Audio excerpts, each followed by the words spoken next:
Good morning, everyone. So now we are going to discuss the K to 12 Science Core Learning Area Standard. The learners demonstrate understanding of basic science concept and application of science inquiry skills.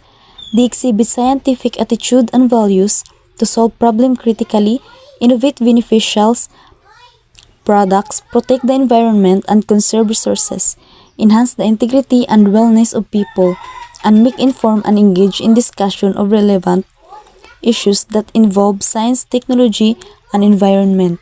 So, in this learning area standard of science, the students will enhance their skills such as observation, investigation, and etc.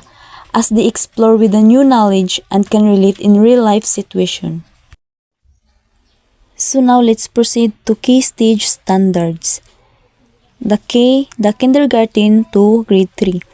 At the end of grade 3, the student should have acquired helpful habits and develop curiosity about self and their environment using basic process skills of observing, communicating, comparing, classifying, measuring, inferring, and predicting.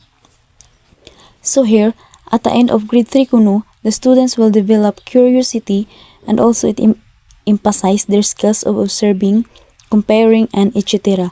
Like for example, the students can identify and describe the solid liquid gas. So in that scenario, the students observing and comparing the solid liquid gas that they know how to separate with each other. The next one is grade 4 to grade 6. So at the end of grade 6, the learner should have developed the essential skills of scientific materials and scientific inquiry designing simple investigation. So here, the students will develop the essential skills of scientific materials and scientific inquiry in which the students would understand how important and what are those scientific materials, like for example the metal, in which the students would know that it is used in building and in the airplanes para mabuuan isa ka butang. Another example is the cycle of life, plants and animals, in which the students will investigate how the cycle give benefits for each other. The next one is grade 7 to grade 10. So at the end of grade 10, the learner should have developed scientific, technological, and environmental literacy that would lead to rational issues confronting them. So, there is a grade 7 to 10, the student should have developed scientific, technological, and environmental literacy. Like for example, the student would know how to use the microscope, in which it enhances the skills and the investigation on using the microscope. The last one is grade 11 to grade 12. At the end of grade 12, the learner should have gained skills in obtaining scientific and technological information from varied sources about global issues that have impact on the country. So there is a grade 11 to 12. So here, one example is research, in which the students have gained their skills for every information from varied sources about global issues that have impact on the country. So here they will investigate and create their own for the possible solution to change the community. So that's all. Okay, good morning everyone. My name is Jiminay Bigger, the second reporter. So my topic is all about science grade level standard. So first, we're going to talk about the kindergarten. So here in kindergarten, is nila topic is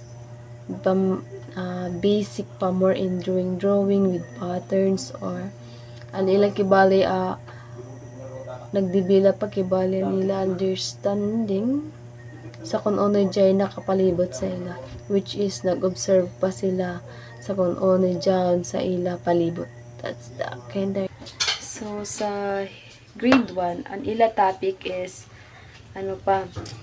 talaga basic pa about sa matter, living things and their environment, force, motion, energy, weather, and human body, and lastly is animal. So diri is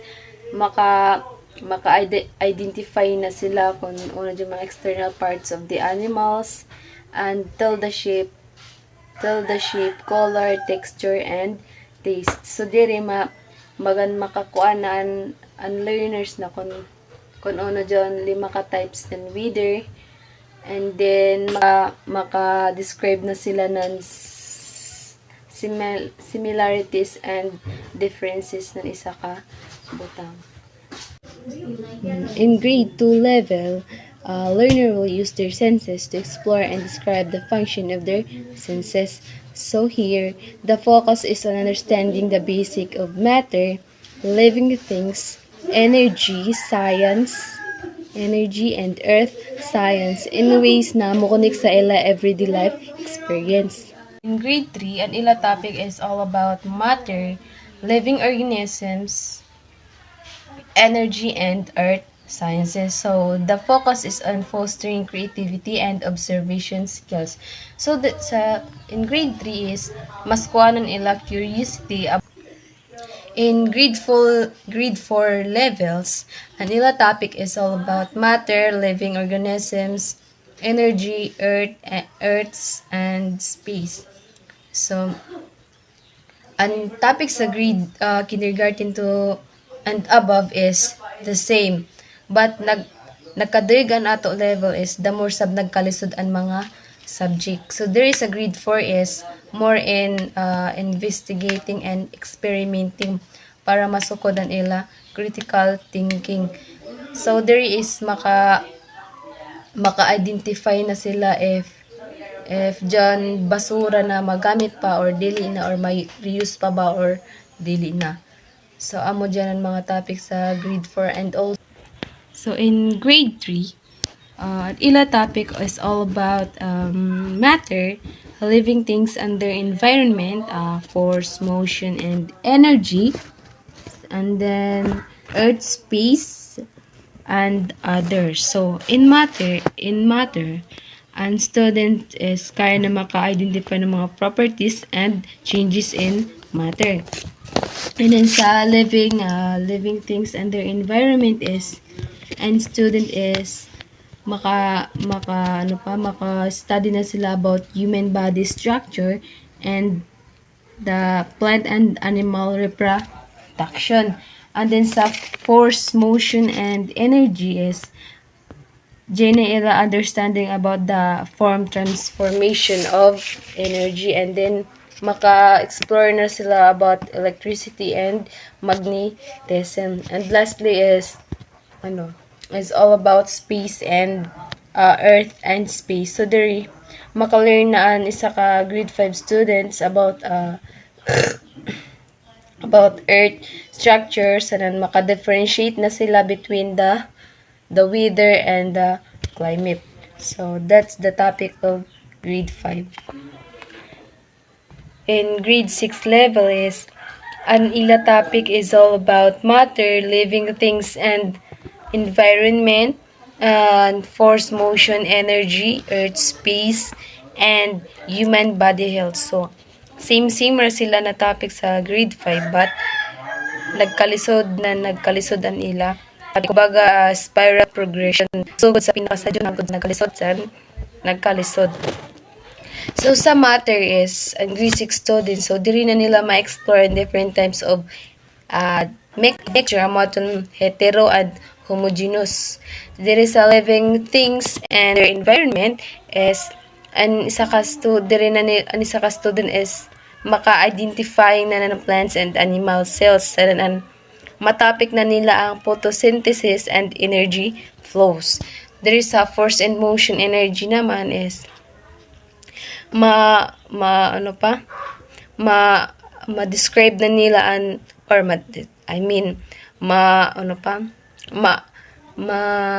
matapik na nila ang form of energy and their uses. Sa earth and space naman is makuha na nila ang rock, minerals, and soil. Lastly is sa human body health. Amo na diri ila na matapik nila ang mga functions ng different organs sa ato kalawasan. For example, kung ano yung function ng heart, lungs, and then ang mata, and so on. So, amo dyan ang topic sa pan grade 6. Baga. And in grade 7, ang ila topic is all about biology, chemistry, physics, and earth science. So, dire mas bagan mas lisod-lisod na ang topic ng grade 7 about sa science. In grade 8, levels, an ila topic is explore more complex topics in biology, chemistry, physics, and earth sciences. So, dili ma-topic na nila ang kuan and periodic table, it's an atomic structure, and then heredity and genetics, law of motion, and then earth layers, and tectonic. So, amo dyan ang topic ng grade 8 about sa science. That's all of my part. Thank you, everyone. Good day, I am Marimar Arlan. So the continuation of Gemini report about the grade 9. So this part is join na value deep understanding ang mga learners and then makagain na sila ng knowledge about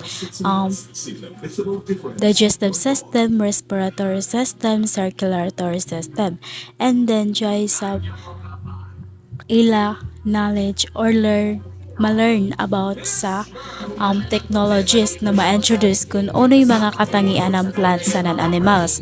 So, diri na sadta sa part ng grade 10. So, diri, ang mga bata which is try na ila hibayo about sa earth and space. Kung ano yung mga kaugnayan ng earthquake, volcan, sanan, plate tectonic. Within siya sad ila hibayo kung ano yung ways or paraan na para ma-safety or maiwasan an disgrasya or accident. Science curriculum scope and sequence. And scope and sequence isa sa ka planning tool na guide ng teacher para ma-organize ang science topic kada grade level. Tas nag-ensure sa dirian consistency and progression na showing a topic should introduce to student across grade level. So this table shows a progression from grade 3 to grade 10 with science topic assigned for each quarter. That's all for my part. Good morning to each and everyone. So now I will be discussed to you about the science concepts, the spiral approach. Okay, so as you can see the table below, this is an example of a spiral of concepts about matter for grade 3 to grade 6. Okay, so in grade 3, tiglaong diri is the students observe different objects and materials. They become aware of their different characteristics such as shape, weight, definiteness of volume, and ease of flow. Okay, so in grade 3 is discuss diri about ang different objects or ang characteristics ng matter which is ang gas, solid, and liquid. Okay, so in grade 3 daw is ang mga student is sila ang mag-observe or sila ma-aware sila or ma-understand nila kung ano na mga object or ano na mga materials ang nabilong sa solid, liquid, or gas. Okay, so in grade 4, aside from being grouped into solid, liquid, and gases, materials may also be grouped according to their ability to absorb water, ability to float or sink, and whether they decay or not. Okay, so in grade 4 is diri makakuha na ng bata is ma-learn na nila kung ang liquid and solid ba is like for example sa liquid is water and then ang solid is ang rock or ang bato. So like for example is ang bato imo ibutang sa water, mo sink ba ang bato or mo float? Okay, so which is ang students kibalis ila na investigate mismo. Sila na mismo maka-investigate kung ang liquid ba or ang solid ba is decay ba siya or dili. Kung sa grade 3 is na-observe nila ang different object and materials of solid, liquid, and gas, and na-aware sila kung ano na mga characteristics such as shape or weight. Sa grade 4 is di na nila ma-investigate kung maka-absorb ba ang water, ma-ability ba to float or sink, and whether decay or dili. Okay, so in grade 5, so diri ang mga students is maka-learn sila on how to interpret product labels. Okay, so students can describe whether these materials are harmful. They can also describe ways in which they can use their knowledge of solid and liquid and making useful materials and products. Okay, so in grade 5 is diri ila na mismo ma-learn on how the solid, liquid, and gas is useful or dili useful or harmful. Okay, so diri is ila na ma-explain, okay, ma-describe na nila diri. Okay, so in grade 6 diri na is ang students can now describe the appearance of mixtures as ununiform or non-uniform and classify them as homogeneous or heterogeneous mixture. Okay, so in grade 6 is diri sab nila na ma-describe ang appearance of mixture ng matter, kung uniform ba siya or non-uniform ba siya, or it is classify kung homogeneous siya or heterogeneous mixture. Okay, so this is the science concepts or the spiral approach in matter in grade 3 to grade 6. Okay, so in this example, the concepts about the properties of matter would be built up over a period of time. Okay, so this framework or these science concepts would be introduced in succeeding grades or junior high school until the study of properties of matter had been fully explored. Okay, so these are the examples of science concept and properties of matter in grade 3 to grade 6. We proceed to discuss about science curriculum for grade 3 elementary, first quarter, and first grading period. Because this is an example in science curriculum for grade 3 about a matter. Okay, so this is as you can see, it is part of curriculum guide in science. Okay, so ini ang mga kailangan isa lang alam ni teacher kung maghimo siya ng lesson plan para sa iya discussion sa classroom. Okay, so first is kailangan imo kano ng kuhaon nimo ang content or ang topic or subject matter content. Okay, so sa grade 3, ang content 3 is ang properties, which is the characteristics of solid, liquid, and gases. Okay, so in the second column is the content standard. Okay, so in content standards is that learners demonstrate understanding of ways of sorting materials and describing them as solid, liquid, or gas based on observable properties. And the third column is the performance standard, which is the students will group common objects found at home and in school according to solids, liquid, and gas. And also the last is the learning competency. So in learning competency, so nagputang diri is describe different object based on their characteristics, like for example shape, the weight, volume, ease of flow. And second is classify objects and materials as solid, liquid, and gas based on some observable characteristics. Okay, so in learning amo ini ang ma-learn ng students or ang kailangan mismo kuhaon ni teacher na learning or i-discuss sa isa students na kailangan makuha ng mga students or ilang ma-learn. So ini na competency. Okay, kung mulang kita na content, it is all about the topic, and kung mulang kita content standard is ini ang usahaw ni teacher ang topic media para sa learners na maka-understand para may demonstrate nila kung unit pasabot ng ilang content or ilang topic. And then sa performance standard is diri maghatag si teacher ng activities para i-perform ng mga students ang content or ang discussion or ang topic na i-discuss ni teacher sa mga student, and also the learning competency ang kailangan ma-learn ng isa ka bata through sa discussion ni teacher.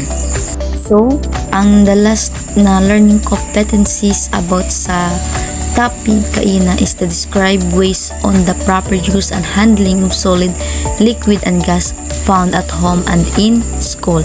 So those are the learning competencies and the first content or the first topic sa discussion. Okay, so in second content is changes that materials undergo.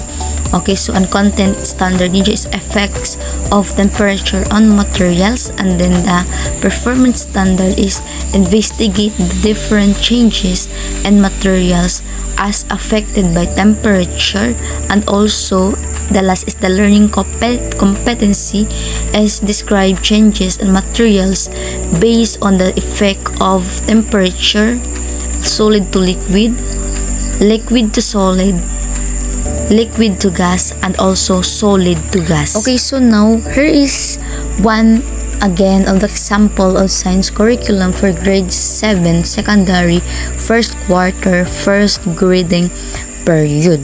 Okay, so kaina is nag-discuss nato ang example of science curriculum for grade 3 first quarter and first grading period.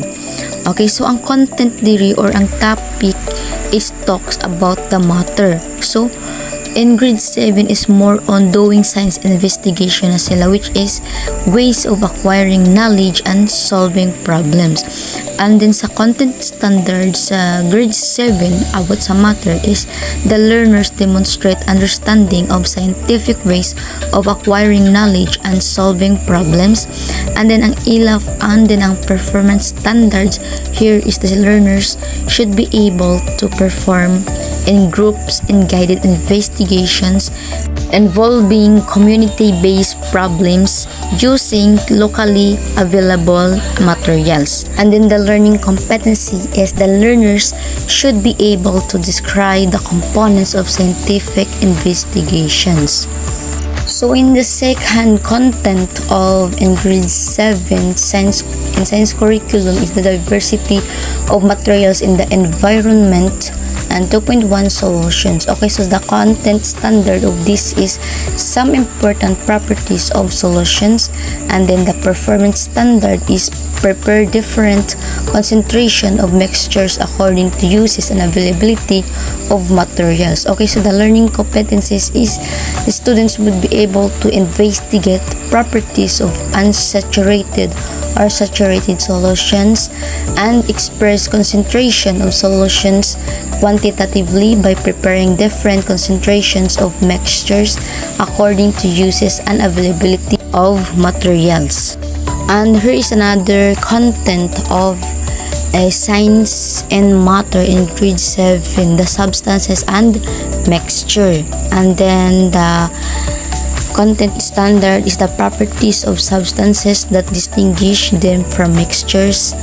Investigate the properties of mixtures of varying concentrations using available materials in the community for specific purposes. And then the learning competencies is distinguish mixtures from substances based on a set of properties. And also here, the elements and compounds, the acid and bases, the metals and the non-metals. Okay, so those are the content in grade 7 and science curriculum. And also these are the content standard, which is the classifying substances as elements or compounds. And in acid and bases is the common properties of acidic and basis mixtures, and in metal and nonmetals is properties of metals and nonmetals. And then in the performance standard in the elements and compound is make a chart, poster, or multimedia presentation of common elements showing their names, symbols, and uses. And in acid and bases is the performance standard is properly interpret product labels of acidic and basic mixtures and practice safe ways of handling acids and bases using protective clothing and safety gear. And also the learning competency in elements and compounds is recognize that substances are classified into elements and compounds.